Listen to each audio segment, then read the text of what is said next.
When Mrs. Mildred Baxter looked me square in the face and told me my son couldn't be in the school yearbook because we weren't a real family, something deep inside me cracked open. It was the kind of moment where time feels like it stutters just enough to imprint every detail into your memory. The fluorescent lighting in the school gym flickered slightly overhead, and I remember thinking how cold her voice sounded, even in a place filled with children's laughter. But what happened after that moment, what my son did next, rippled far beyond that conversation. It didn't just affect us, it shifted the atmosphere of our entire town. My name is Claire Monroe. I'm 34 years old, a single mother by choice and circumstance, and I have the absolute privilege of raising my remarkable 11-year-old son, Caleb. He's my heart. I officially adopted Caleb after fostering him for 2 years, though in every way that counts, he was my son long before the ink dried on the paperwork. Caleb has a smile that could convince the sun to shine brighter. He walks into a room, and it's like something lifts. He's got this deep love for science and invention that shows in every drawing he tapes to our refrigerator, in the way he hoards recycled plastic bottles for projects, and how he narrates his experiments like he's on a Discovery Channel special. Our apartment is always cluttered with his latest blueprints, wire coils and beakers filled with food-colored water, his own private lab in the middle of our modest living room. I never thought that particular Tuesday one that started out like any other would become the spark that set an entire town's conversation ablaze. There was nothing extraordinary about it at first. I got him off to school, made coffee, and headed into work. But before the sun had even dipped below the rooftops of Summersville, I was standing behind a podium watching Principal Susan Whitaker's hands tremble under the glare of news cameras. That's the kind of thing that happens when an 11-year-old boy, gentle by nature and quiet by default, stands up and says what adults have tiptoed around for decades. It's what happens when truth gets spoken out loud by the one person nobody expected to say it. To this day, when I replay the moment Mrs. Baxter looked past Caleb and told us that we didn't count, I still feel my breath hitch. That invisible punch to the chest never truly fades. But if I'd known then what Caleb would go on to do, I wouldn't have cried in the car on the drive home. I wouldn't have wasted a second doubting his strength. Because my boy, my careful, bookish Caleb, was about to find his voice. And when he did, he used it to change everything. This story isn't just about a photograph in a school publication. It's about identity, about the rules spoken and unspoken that determine who gets to be seen and who gets edited out. This story is about my son, Caleb Monroe, and how he taught an entire school, an entire town, what family really means. 4 years earlier, I'd left behind a career in child welfare to embrace a title no job could match mom. I still remember the first day I met Caleb at the Summersville Children's Resource Center. He was 6 tiny for his age, all elbows and knees, with solemn eyes that held questions he was too shy to ask. As his caseworker, my role was strictly professional. I was supposed to find him a temporary foster placement, someone to care for him until his forever home came along. But from the very beginning, he had this way of looking at the world, cautious, yet endlessly curious. It stayed with me. And his quiet strength, the resilience he carried without realizing it, slowly stitched its way into my life. I visited more often than I needed to, spent longer at his sessions, brought books about stars and planets when I learned he loved space. 2 years later, after we'd shared countless Sunday breakfasts and bedtime story rituals, after he'd started calling me Claire, with a tenderness that hinted at more, we signed the adoption papers. That was the day he finally looked me in the eye and said, "Mom," with no hesitation, no testing the word out, no nervous glances to see if I'd correct him. He just said it like it had always been true. The photo from that day sits on the fireplace mantel in our small blue-sided house. We're both crying and grinning so hard it almost looks like we're in pain. But that's love, messy, beautiful, and hard-won. Summersville is one of those postcard towns. It's all oak-lined avenues, red brick shops, and neighbors who still wave from their porches. Generations stay rooted here. The Harveys have run the grocery store since the 1960s. The Wilsons have been singing in the church choir since the steeple was built. It's a town with deep roots and even deeper expectations, especially when it comes to how things are supposed to look. That makes a family like mine, a single mom, and her adopted son, stand out more than we would anywhere else. Our little place on Maple Lane isn't fancy, but it's ours. The hallway is lined with Caleb's science fair medals and my community college degree, each one a victory we earned together. His room is a creative explosion of circuit boards, sketches, and shelves of model rockets. Every Friday we have our standing pizza and game night tradition. He always wins Settlers of Catan because I still haven't memorized the rules and he's convinced I never will. This fall, when Caleb started 5th grade at Summersville Elementary, something shifted. The quiet boy I knew began to emerge from his shell. Mrs. Amanda Green, his science teacher, recognized his brilliance right away. She pushed him to enter the district's science fair. For a month, our kitchen turned into an innovation zone. Papers everywhere, pieces of PVC pipe stacked in corners, and graphs taped to the refrigerator. He built a water filtration model using recycled materials, and when he won first place, the Summersville Weekly Journal ran a little piece on him. The article's still on the fridge, held up by magnets that spell "Go Caleb" in mismatched letters. One night he curled up beside me on the couch, practically vibrating with excitement. "Mom, Mrs. Green says my project might be in the yearbook's academic spotlight." His face was lit up like it was Christmas morning. "And there's a new family section too. Can we send a picture for that?" His voice was so full of hope I could barely answer right away. I just smiled and said, "Of course, baby. We'll pick the best one together." What he wanted more than the award, more than the spotlight, was to be seen, fully seen, to have our little family honored the same way everyone else's was. Until that week, I'd had only the most superficial encounters with Principal Susan Whitaker, brief, polite nods in passing at back-to-school nights, or 10-minute check-ins at parent-teacher conferences, where her tone was always composed, if somewhat distracted. A woman in her late 50s, with a carefully lacquered bob of blonde hair and shoes so sensible they seemed chosen for the sole purpose of avoiding controversy, Susan exuded the kind of quiet professionalism that stayed far from friction. She was the sort of administrator who measured success by smooth operations, not bold reforms. The unspoken mantra of Summersville Elementary, "We don't make waves here," was etched into her every choice. And I would soon learn that beneath that veneer of civility, what it truly meant was, "We don't disturb the status quo." Mrs. Mildred Baxter, on the other hand, was a presence I knew far too well. As the longest-serving teacher on staff and the self-appointed gatekeeper of the school's traditions, she ruled the yearbook committee like a seasoned general marshaling her troops. She was tall and stern, with posture so rigid it seemed carved from stone, and her reading glasses always dangling from a pearl-beaded chain were her scepter of command. Having taught half the town's parents in her 30-year tenure, she moved through the halls with a self-assuredness that bordered on authoritarian, expecting the same deference from adults she once demanded from children sitting in her third-grade classroom.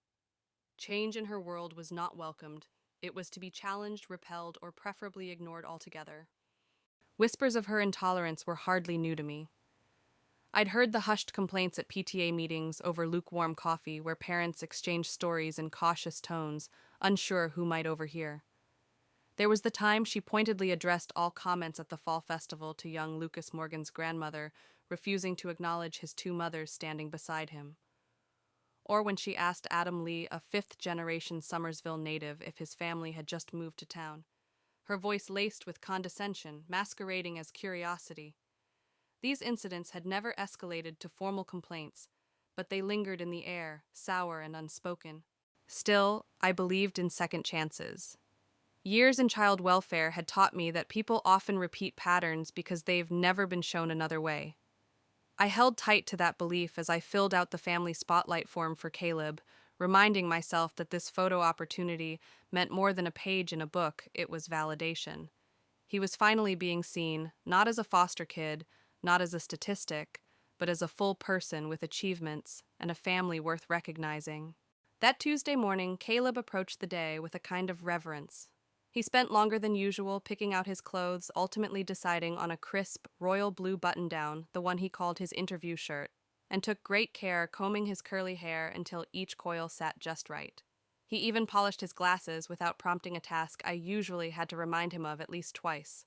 "Do you think they'll want the picture in front of our house, or maybe with the science project?" he asked, standing on tiptoe to better inspect his reflection in the hallway mirror, a frown of concentration on his brow. "We'll bring options," I told him already, texting my supervisor to request the afternoon off.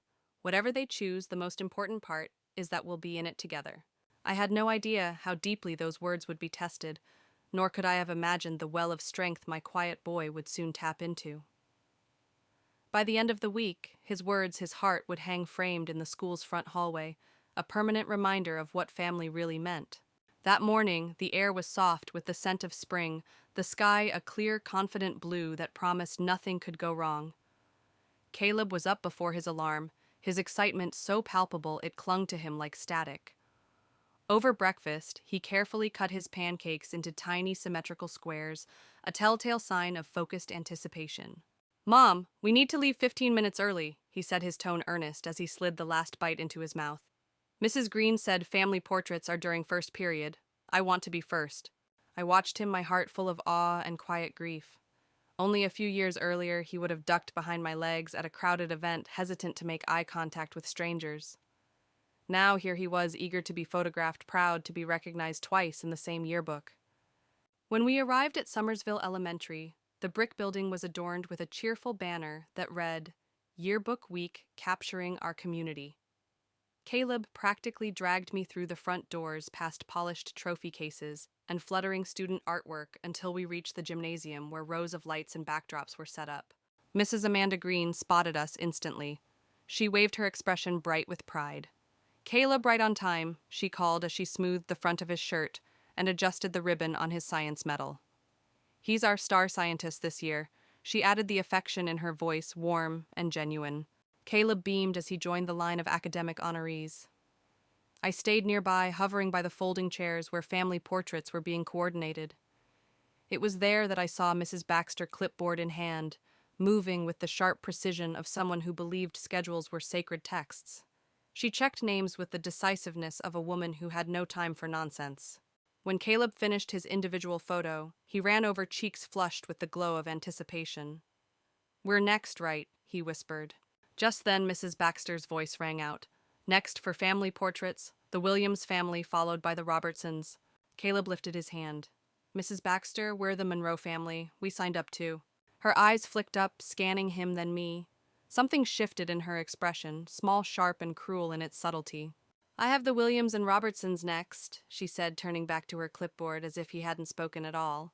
I stepped forward, placing a hand on Caleb's shoulder, my voice even but firm. "Excuse me, Mrs. Baxter, we submitted the family spotlight form last week. Our name should be there." She sighed as if the effort of acknowledging us had cost her something personal. With exaggerated slowness, she flipped through the pages. "Ah, yes, Monroe. I see it now," she murmured. Then, without looking up, she added, "I'm afraid there's been a misunderstanding. The family spotlight is reserved for students with real families." The room didn't go silent. Not in reality, but in my mind, every other sound dropped away, swallowed by those words. Caleb stood utterly still beside me, his body rigid under my hand. I felt the heat rise to my face, a searing mixture of fury and disbelief. "We are a real family," I said, my voice low but sharp with conviction. Finally, Mrs. Baxter looked up, her face arranged into an expression of condescending professionalism. "The family section is meant to feature traditional units, mother, father, siblings. We want to present positive examples for our students." "It's Miss Monroe," I corrected automatically, reflexively, from years of correcting assumptions. "And I'm not sure what you're trying to imply, but Caleb and I are as real a family as anyone here. We have the adoption certificate to prove it." I felt the stares of other parents nearby. Some had gone quiet, others turned their backs, uncomfortable. But in the corner of my vision, I saw Mrs. Green inch closer, her face drawn in concern. Mrs. Baxter shrugged, her tone falsely apologetic. "I don't make the rules." We both knew that was a lie. Caleb's hand tightened around mine, a silent plea for strength. His jaw clenched, his eyes swimming but dry. I knew that look.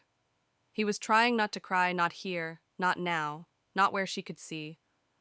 "I don't understand," I said louder this time, "and I'd like to speak with Principal Whitaker, right now." 20 minutes later, we sat outside her office on stiff plastic chairs. The hallway smelled of pencil shavings and floor wax. Caleb hadn't said a word since we left the gym. He sat upright, hands folded in his lap, staring at the floor as though he could disappear into it. The boy who had bounded out of bed, bursting with pride, now looked like a statue, small still, and heartbreakingly alone. I reached for his hand again. He didn't pull away, but he didn't squeeze back either. And that silence, his silence, was the loudest thing in the world. When we were finally summoned into the office, Principal Susan Whitaker greeted us with the kind of practiced professionalism that was meant to pass for warmth, though the taut line of her smile and the slight tension in her brow betrayed her unease. "Miss Monroe, I understand there was some confusion regarding the yearbook portraits." She began smoothly gesturing toward the stiff, upright chairs placed in front of her mahogany desk. The air in her office smelled faintly of lemon polish and stale coffee, familiar, oddly sterile. I sat down slowly, keeping my hand gently on Caleb's shoulder as he took the seat beside me. His silence was heavy, not sulky or resistant, but filled with unspoken weight, as though his entire small frame bore the burden of someone else's injustice. I straightened in my chair and met Susan's eyes evenly recounting the events from the gymnasium with measured detail, my voice calm but sharpened at the edges. To her credit, she didn't brush it off. Her forehead creased a faint frown, tugging at the corners of her mouth when I repeated Mrs. Baxter's exact words. "I see," she said finally, and though the words were vague, the pause that followed suggested she understood more than she let on. She turned toward Caleb, then her voice gentling. "I'm sorry you were upset by this, Caleb." My son gave a barely perceptible nod, his lips pressed into a line. He still couldn't trust his voice to surface without trembling. Principal Whitaker sighed, folding her hands neatly on her desk. "Mrs. Baxter has overseen our yearbook for 15 years, she began as if reciting a preemptive defense. Her views lean, traditional, and sometimes they clash with our more inclusive school values. Perhaps this year we can find a different way to highlight Caleb's accomplishments, maybe a special feature on his science fair win, something more prominent. That way we avoid disrupting the established structure of the family section." I stared at her for a moment, searching her expression for sincerity or cowardice, and maybe a little of both. "That's not acceptable," I said, my voice low but unwavering. "This isn't about disruption, it's about dignity. It's about my son being told he doesn't count, that our family doesn't count. That's not something you sidestep for convenience." Her mouth tightened with something that looked like regret, but her words didn't soften. "I understand your frustration, truly I do, but sometimes it's better not to make waves. If we could just feature Caleb's science success instead, maybe that would be a reasonable compromise." I turned toward Caleb then. His gaze was steady, now fixed on the principal, his jaw set in that quiet, defiant way I'd come to recognize. There was something working behind his eyes, calculation, hurt, maybe even resolve, but he said nothing. "This isn't just my decision," I said, glancing back at Principal Whitaker. "Caleb, what do you want to do?" He took a long breath, his small shoulders rising and falling slowly. "Can I think about it tonight?" he asked, his voice steady but subdued. "Tell you tomorrow." Susan looked visibly relieved, as if the conversation had been deferred just far enough to allow her to breathe again. "Of course, Caleb. Take your time." That night, the mood in our home was hollow, as if all the color had drained from the walls.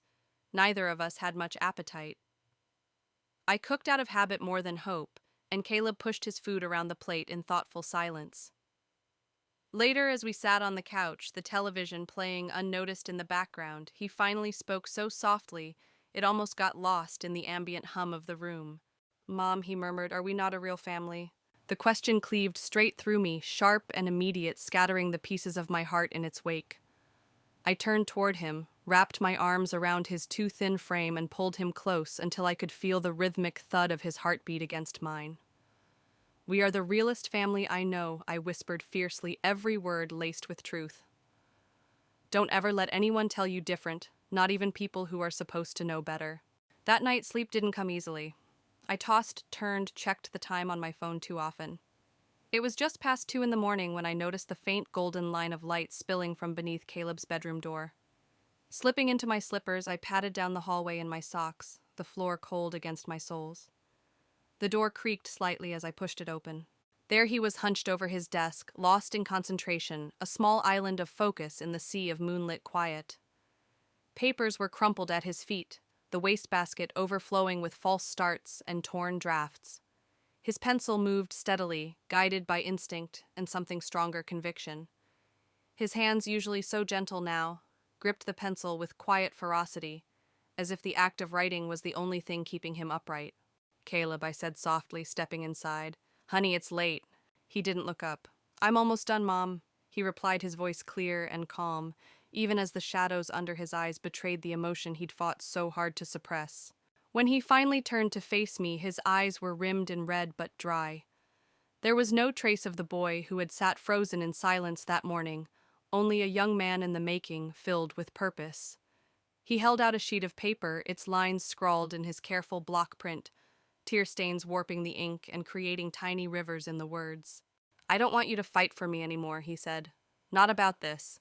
I felt my chest tighten. "Sweetheart, you don't have to do this," I said gently.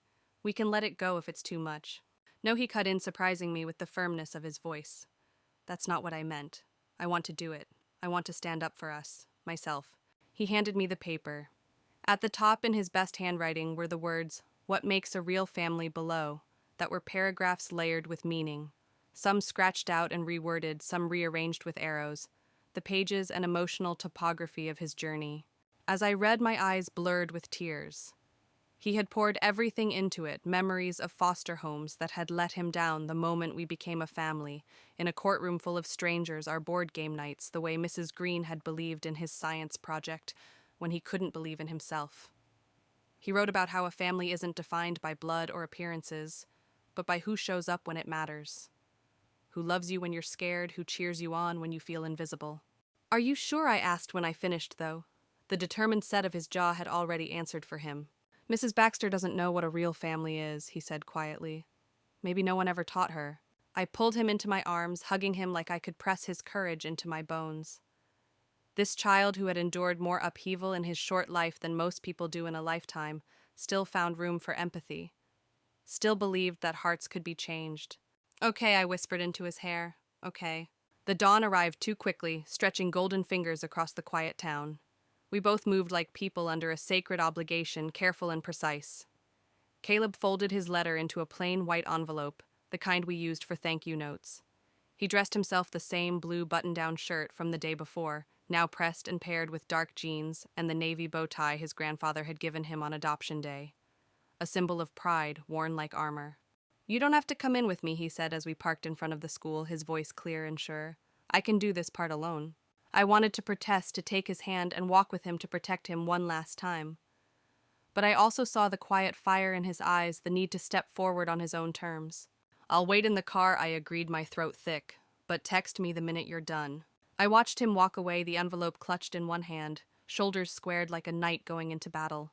It took everything in me not to run after him. A few minutes later, my phone buzzed. It was a message from Mrs. Green. "Caleb just told me his plan. I'll make sure he gets to Principal Whitaker safely. You've raised an incredible young man." 45 long minutes passed. Each second dragged like hours. And then finally my phone rang, Principal Whitaker's number on the screen. "Miss Monroe," she said, her voice hushed and altered. There was a tremor in her tone that hadn't been there before, less like discomfort, more like reverence. "I believe you need to come to my office, right away." The walk from the parking lot to the main office felt like wading through thick fog. My heart pounded in my ears. When I reached the door, it stood open. Inside, Caleb sat in one of the visitor chairs, relaxed for the first time in days. There was a calm about him, not of triumph, but of clarity of knowing he had done what needed to be done. Across from where Caleb sat, Principal Susan Whitaker dabbed carefully at her eyes with a tissue, her usual composure softened by something raw and unguarded. Between them, on the polished surface of her oak desk, lay the unfolded letter, its edges slightly curled, the ink still fresh enough to shimmer under the light, as though the paper itself were breathing with emotion. "Miss Monroe," she said as I stepped inside, her voice husky with reverence rising from her chair, as if meeting me in acknowledgement of something sacred. "Your son—" She faltered briefly, her fingers tightening around the tissue as she composed herself. "Your son has given me a great deal to think about." Think. Caleb turned toward me then, and there was a smile on his face, not broad or boastful, but something quiet and luminous like sunrise breaking through fog. A smile that said, "I did this." And beneath that, something more, "I did it for us." Principal Whitaker cleared her throat gently and continued, the moment charging with sudden gravity.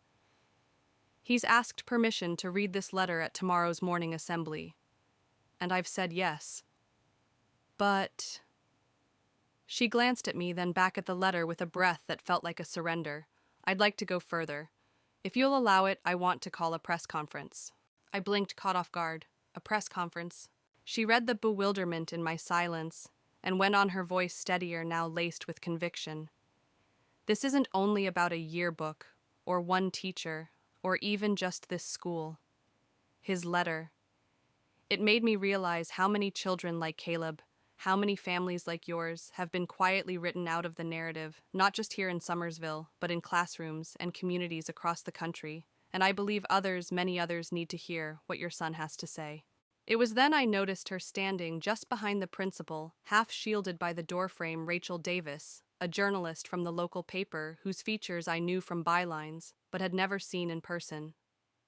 She stepped forward and extended her hand, her voice low and sincere. "Miss Monroe, I'm Rachel. Principal Whitaker called me after reading Caleb's letter."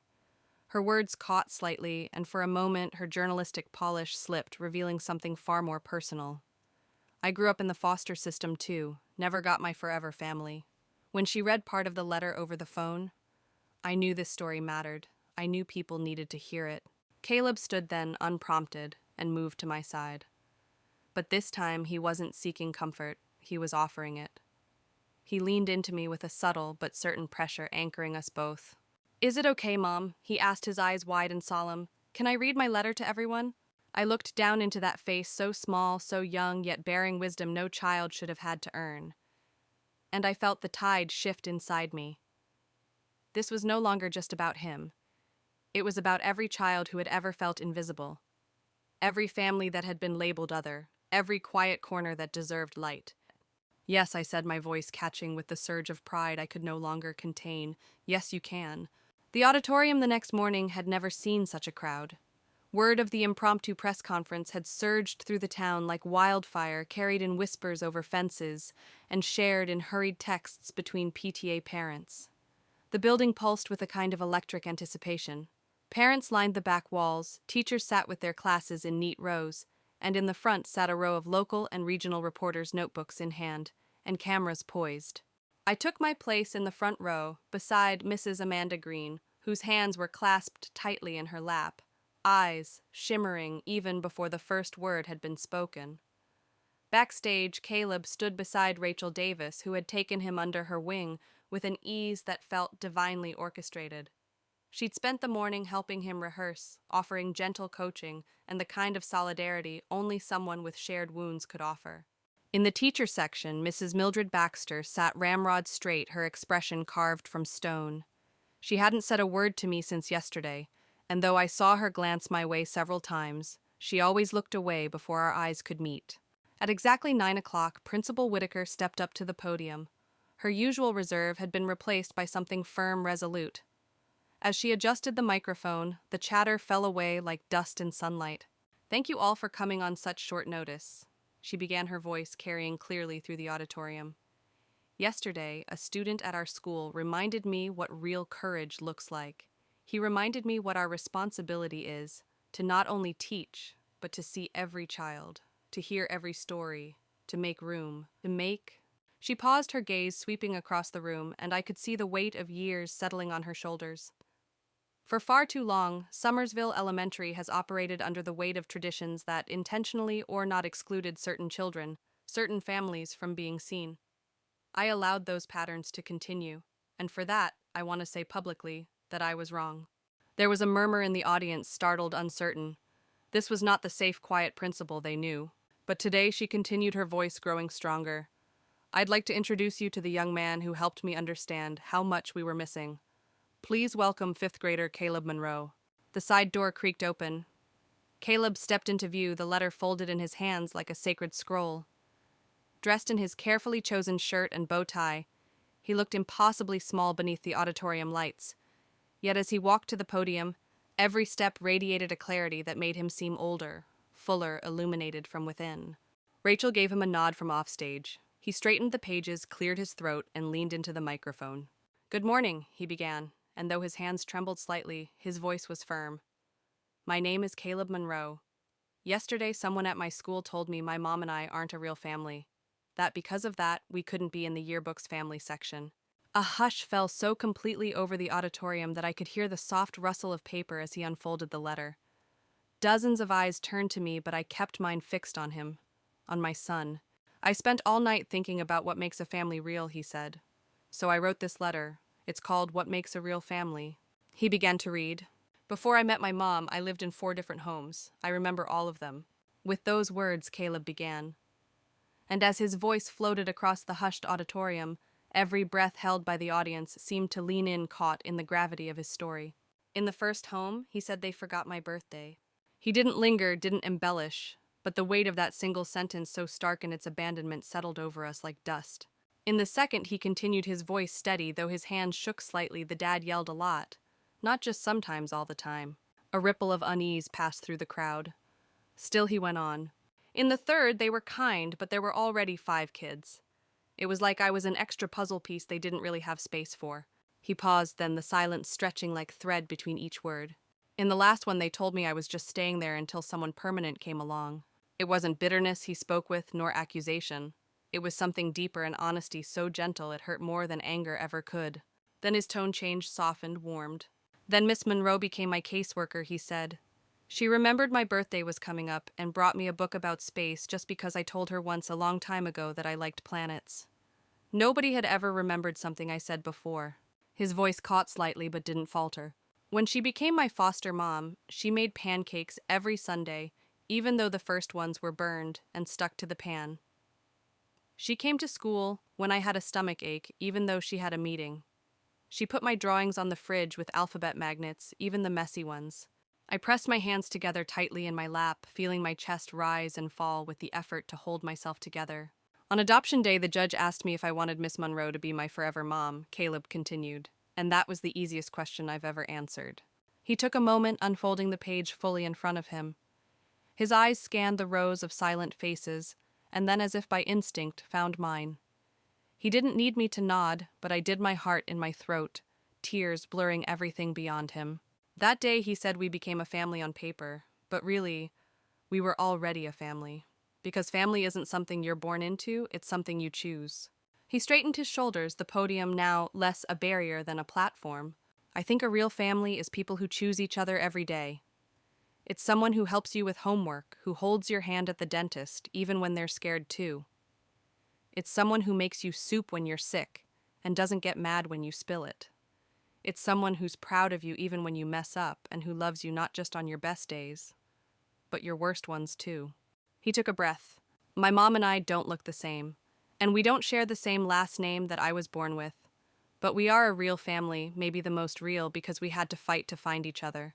We chose this. We work hard for this. A tremor moved through the room like wind through trees.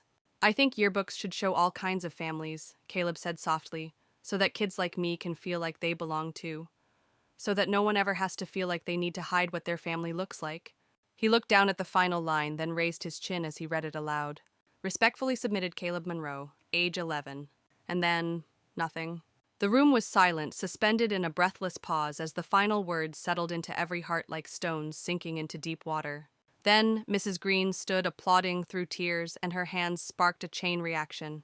First the students, then the teachers, and finally the entire auditorium rose to its feet, a thunderous ovation crashing through the stillness. Cameras flashed. Reporters scribbled furiously. But for me, there was only Caleb standing tall, his letter still in his hand, his expression calm and luminous. Principal Whitaker returned to the stage, placing a hand gently on his shoulder, her voice thick with emotion. "Thank you, Caleb," she said. "You've reminded us all what education is truly about, making sure that every child feels valued, included, and seen." Then she turned to the assembly, her gaze now electric with purpose.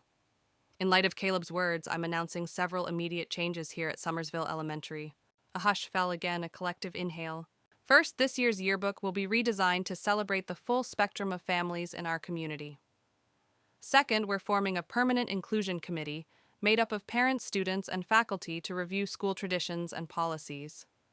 And third, she paused, her eyes locking on Mrs. Baxter. In the teachers section, we will be implementing mandatory diversity and inclusion training for all staff beginning next week. From where I sat, I could see Mrs. Baxter's cheeks flush, her eyes, downcast lips pressed tightly together. But then, to my astonishment, her head moved just barely, a small, almost imperceptible nod. Principal Whitaker turned to me, her arm outstretched in silent invitation. I rose slowly, my legs trembling, the emotion in my throat a living thing. Caleb rushed to meet me, halfway throwing his arms around my waist with a fierceness that knocked the breath out of me. "You did it," I whispered, my voice breaking.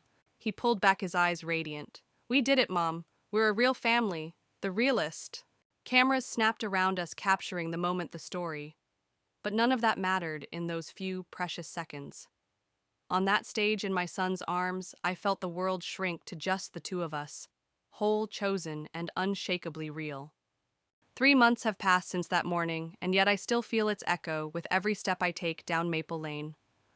Summersville looks the same, charming streets, flowering dogwoods, church bells on Sundays, but something beneath the surface has shifted. There's a new current in the town's rhythm, a quiet hum of progress. The story of Caleb's letter traveled farther than any of us could have imagined. From a modest press conference in a small-town auditorium, it leapt to regional newspapers, then national education platforms. The letter was shared across social media, thousands of times, reaching homes and hearts far beyond our own. We began receiving emails, handwritten notes, and even postcard stories from single parents, blended families, grandparents raising grandchildren, adoptive parents, foster kids, all of them offering thanks. He said what we've always felt, they wrote. He put it into words. At the next school board meeting, the room was so packed it spilled into the hallway. Parents I'd only exchanged polite nods with came up to me, their faces open and vulnerable, sharing stories they'd never spoken aloud before, of being sidelined, misunderstood, erased.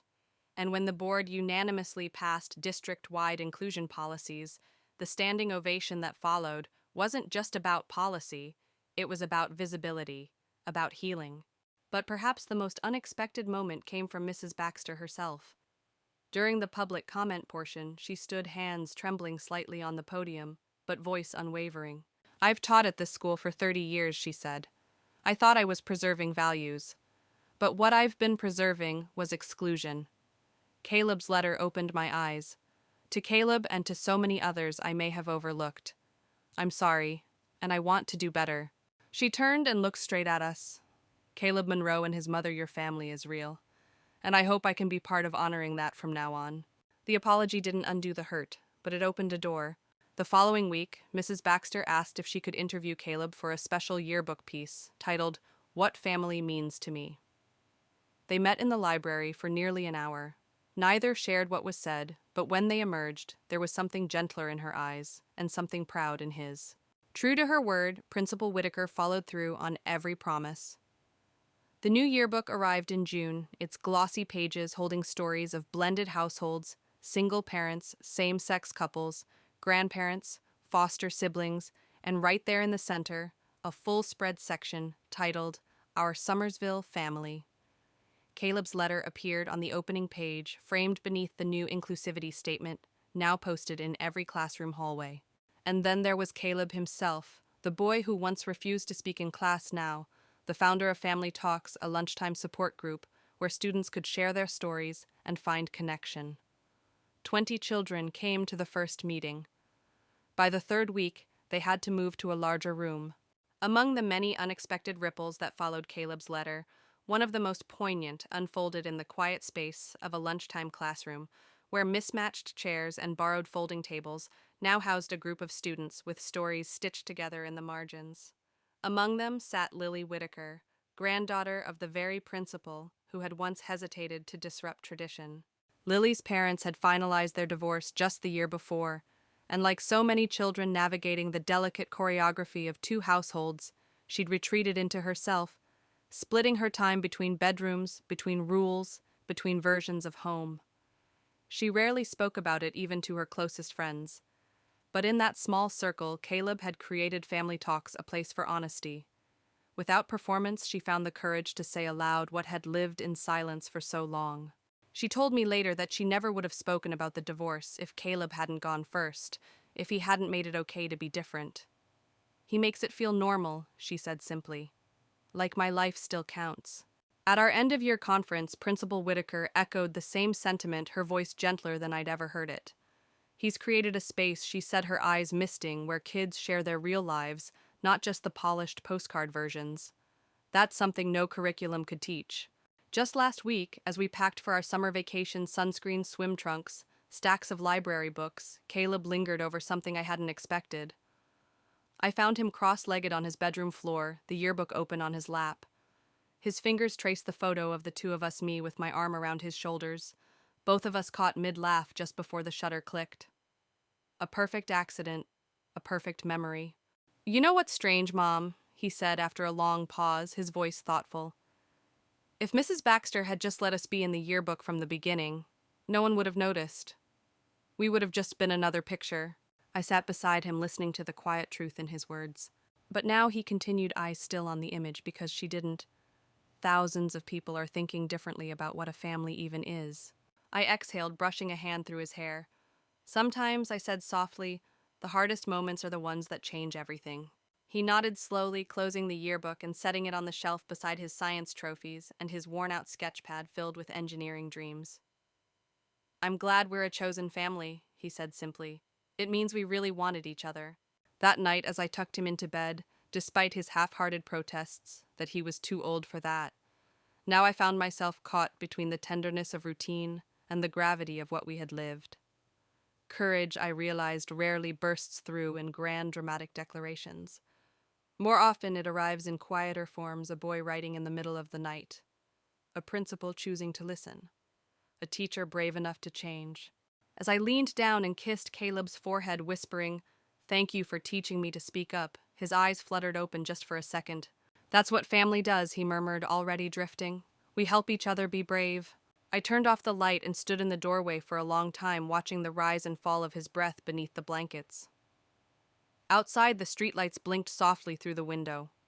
And inside, I stood in the echo of all we'd become, not just mother and son, but something fiercer, something built, something... Because what had started as a battle over a photograph had become something far more profound. My son hadn't just secured a place in a book that might gather dust on a shelf, he had rewritten the margins of belonging itself. In doing so, he created a doorway through which other families could step without apology. And that's the truth of it. The photo wasn't the victory. The victory was the space we made for other children, other parents, other stories. In the end, it wasn't just about Summersville Elementary. It was about anyone who's ever looked at their family and wondered if it measured up to someone else's idea of real. It was about every quiet child who thinks their story isn't worth telling. Because sometimes the smallest voices carry the sharpest clarity. And when those voices rise not with fury, but with tenderness, they can shift the very ground beneath our feet. They can challenge the walls we've built around our definitions. They can make us see each other again, with newer eyes and open hearts. Caleb's story was never just about biology or tradition. It was about love that chooses and keeps choosing. It was about shared battles and Sunday pancakes, about whispered fears and midnight courage. Our kind of family might not fit the frame of a Norman Rockwell painting, but it's stitched together with something far stronger than ink and tension. And maybe, just maybe, that's what makes us real. If this story resonated with you, if it reminded you of your own journey, or gave voice to something you've long felt but couldn't name, I'd be honored if you'd share it with someone who might need to hear that their family matters too. Every like, every comment, every new subscriber helps me keep telling these quiet, powerful stories that so often go unheard. And maybe together we can help more people feel seen. Until next time, remember your voice matters. Your story is real, and you belong.